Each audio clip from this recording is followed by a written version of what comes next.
আসসালামু আলাইকুম, সবাই কেমন আছেন? জুঁই রান্না বান্নাতে আপনাদেরকে স্বাগত জানাচ্ছি। আজকে আরেকটি নতুন রেসিপি নিয়ে চলে এসেছি আর কি।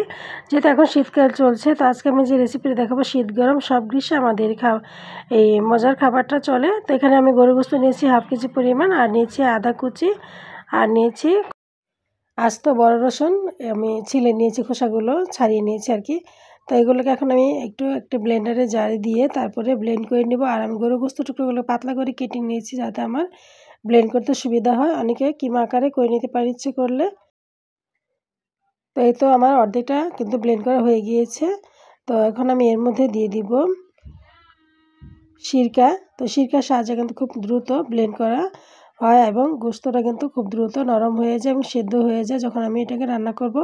তো দিয়ে দিলাম এখন এখানে সিরকা এখানে ভালোভাবে গোশতটাকে ব্লেন্ড করে নিব। তো আজকে আমার এই মজার রেসিপি যদি আপনাদের ভালো লাগে তাহলে অবশ্যই একটি লাইক, কমেন্টস এবং সাবস্ক্রাইব করে যাবেন। আশা করি ভালো লাগবে আমার রেসিপি। তো আমার তো ব্লেন্ডার করা হয়ে গিয়েছে, এখন আমি বড় পাত্রে নিয়ে নিচ্ছি। এখন এর মধ্যে আমি একে একে মশলা দিয়ে দিব। তো প্রথমে আমি এর মধ্যে দিয়ে দিব গাজর কুচি। আমি গাজরটাকে খুব মিহি করে কুচি করে নিয়েছি। আর যেহেতু এখন শীতকাল অ্যাভেলেবেল গাজর পাওয়া যায়, তো এই গাজরগুলোকে আমি দিয়ে দিলাম। তারপরে এর মধ্যে আমি দিয়ে দিব 4-5টি কাঁচামরিচ কুচি। তবে ঝালটা যে যেরকম খান সেরকমই দিলেই ভালো হয় আর কি, যা রুচি মতো, পছন্দ মতো। তারপর দিয়ে দিব পেঁয়াজ কুচি। দিয়ে দিচ্ছি এখানে আমি হাফ কাপ পরিমাণ। পেঁয়াজ কুচিটাকে ভালোভাবে একদম কুচি করে নিয়েছি। তারপরে হাফ চা চামচ পরিমাণ গোলমরিচ, আমি সাদা গোলমরিচটা দিয়েছি, আপনি এখানে কালো গোলমরিচের গুঁড়ো দিতে পারবেন।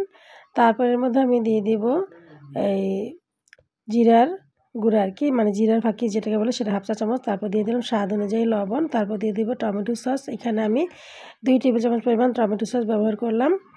তারপর দিয়ে দেবো এখানে আমি সয়া সস দিয়ে দেবো এখানে আমি প্রায় 2 চা চামচ পরিমাণ। আমি লবণটা কিন্তু খুবই কম দিয়েছি, বেশ দেখতে পাচ্ছেন, মানে দেখতে পেয়েছেন আর কি। আর তাই আমি সয়া সসটা একটু বেশি করে দিয়ে দিলাম। আর লবণ সয়া সস দুটো কিন্তু বুঝে শুনে দিতে হবে। তারপর দিয়ে দিব এখানে আমি সয়াবিন তেল দিয়ে দিব এখানে আমি 2 টেবিল চামচ পরিমাণ। তো তেলটা দিয়ে আমি এর মধ্যে কিন্তু কিছু সময় ম্যারিনেট করে রেখে দিব, আর আমি এর মধ্যে তেল ব্যবহার করব না। তারপর দিয়ে দিব এখানে আমি এই পেঁয়াজ কালি, আর দিয়ে দেবো কিছুটা ধনিয়া পাতা কুচি দিয়ে এখন আমি ভালোভাবে হাত দিয়ে মেখে তারপরে সবগুলোকে ভালোভাবে মিশিয়ে নিব। তো আজকে আমার এই মজার রেসিপিটি যদি আমার ভিউয়ার্সদের ভালো লেগে থাকে তাহলে অবশ্যই একটি লাইক দিয়ে কমেন্টস করে জানাবেন কেমন লাগলো। তো এই তো মেখে রেখে দিলাম। এখন আমি এইটাকে একটা সাইডে রেখে দেবো মাখা হয়ে গেলে পরে। তারপর পরবর্তী স্টেপে আমি চলে যাব। একটি পাত্রে আমি নিয়ে নিব এখানে 1.5 কাপ পরিমাণ ময়দাটা আমি একটু এই কাপে উঁচু করে নিয়ে নিলাম। তারপরে দিয়ে দিব এখানে আমি স্বাদ অনুযায়ী লবণ দেওয়া হয়ে গেলে পরে তারপরে দিয়ে দিব আমি এর মধ্যে কর্নফ্লাওয়ার দিয়ে দিব আমি প্রায় হাফ কাপ পরিমাণ মতো। দেওয়া হয়ে গেলে পরে এর মধ্যে আমি দিয়ে দিব সয়াবিন তেল দিয়ে দিব আমি এর মধ্যে 2 চা চামচ পরিমাণ দিয়ে তারপরে ভালোভাবে আমি সমস্ত উপকরণ একসাথে মিশিয়ে নিয়ে তারপর আমি অল্প অল্প করে পানি দিয়ে আমি একটা ডো তৈরি করে নিব। ডোটা শক্ত হবে না, আবার নরমও হবে না। ডোটা কিন্তু আমি নরমাল পানি দিয়ে অল্প করে নিব। তারপরে এই ডো মেখে নিয়েছি, এটা দেখতে পাচ্ছেন, শক্ত না নরম মানে একটা ডো আমি তৈরি করে নিয়েছি। এখন আমি এই ডোটাকে 20 মিনিটের জন্য একটু রেস্টে রেখে দেব। তো ফিরে আসবো 20 মিনিট পর। তো ফিরে আসলাম 20 মিনিট পর।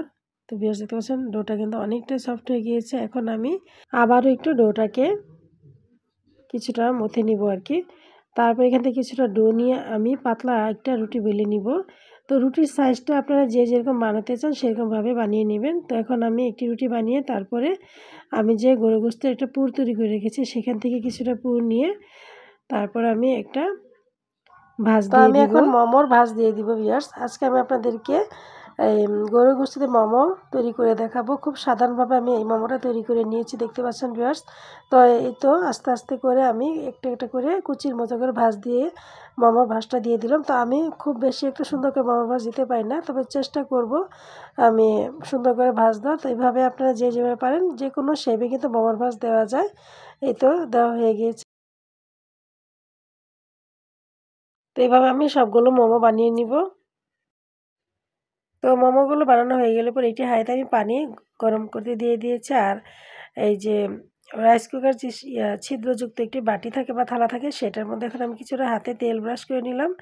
এখন আমি এইটা সেই গরম পানি ভাপের উপরে দিয়ে দিলাম। আর এটা কিন্তু যে কোনো প্লাস্টিকের ঝাঁঝরিতেও কিন্তু করা যায় ভিউয়ার্স, এটা দিয়ে যে করতে হবে তেমন কোনো কথা নেই।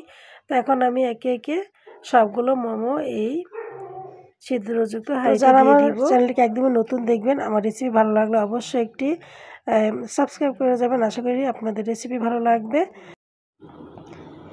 মোমোগুলো দেওয়া হয়ে গেলে পর এখন আমি ঢাকনা দিয়ে ঢেকে দিব। তো ঢাকনার মধ্যে একটা ছিদ্র আছে, সেটাকে আমি টিস্যু বা কাগজের সাহায্যে সেই ছিদ্রটাকে বন্ধ করে দিব, যাতে ভাপটা বের হয়ে না যায়। তো এইভাবে আমি প্রায় 35 থেকে 40 মিনিটের মতো অপেক্ষা করবো মোমোগুলো হওয়া পর্যন্ত। তো মোমোগুলো আমার হয়ে গিয়েছে, এখন আমি এগুলোকে নামিয়ে নিব এবং নামিয়ে নিয়ে এভাবে বাকি মোমোগুলোকে আমি ভাপে সেদ্ধ করে নিব। তবে আমার চ্যানেলটিকে যারা আগে থেকে সাবস্ক্রাইব করে রেখেছে তাদেরকে জানাচ্ছি অসংখ্য ধন্যবাদ আমার পাশে থাকার জন্য। এভাবে আমার পাশে থাকবেন আশা করি সবসময়। তো এই তো আমার মোমোগুলো ভিউয়ার্স হয়ে গিয়েছে, দেখতে পাচ্ছেন। আমি হোমমেড সস দিয়ে আজকে আপনাদের সাথে পরিবেশন করে দেখালাম।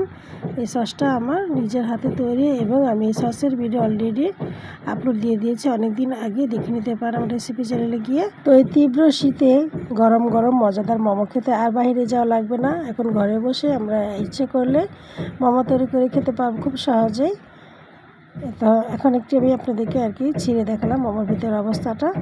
আসলে অনেক মজা হয়েছিল আমার এই গরু গোস্ত মোমো রেসিপিটা, আশা করি আপনাদেরও ভালো লাগবে। তবে আজকে এ পর্যন্ত, আবার আসবো নতুন কোনো মজার রেসিপি নিয়ে। সেই পর্যন্ত ভালো থাকুন, আল্লাহ হাফেজ।